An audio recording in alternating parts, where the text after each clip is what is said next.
Yes mga ka-riders, oops, may engine sign, error code, or may blink yung motor natin. Ano kaya problema? Kung bago ka pala sa aking channel, huwag kalimutan mag-subscribe at i-click ang notification bell para ma-update ka sa mga bagong videos ko. Yes mga ka-riders, sa mga ganitong trouble, lalo na pag mag-blink, unang-una talaga natin i-check is yung battery.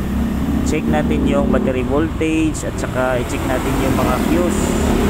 At kung okay naman mga ka-riders, diretso na tayo sa regulator. Check natin yan. O di kaya try natin bagong regulator kung meron tayo.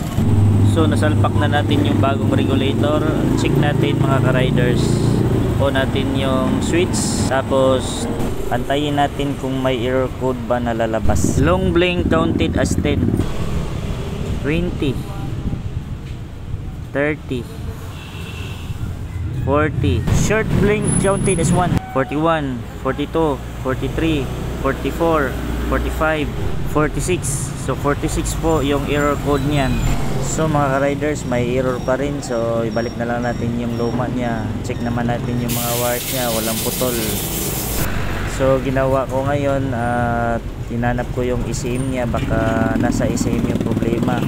So tingnan natin kung wala bang putol na wire o may mga crack sa ECM, kasi isa yun pag may crack yung ECM o hindi ba mainit. So wala naman problema sa mga fins. So ito walang crack.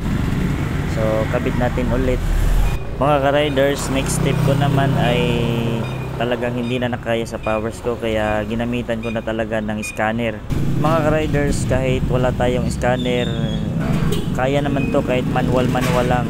Hindi po lahat ng may scanner ay makakakuha ng troubleshooting. Depende lang talaga yan sa mekaniko kung marunong.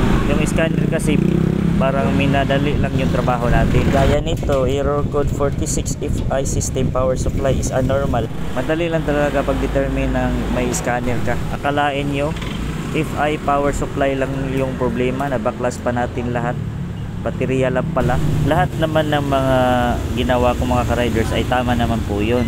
Kaso lang, iniisa-isa ko lang yun, step by step. So let's go, check na natin kung okay na ba. So ito mga ka-riders, wala nang blink, no?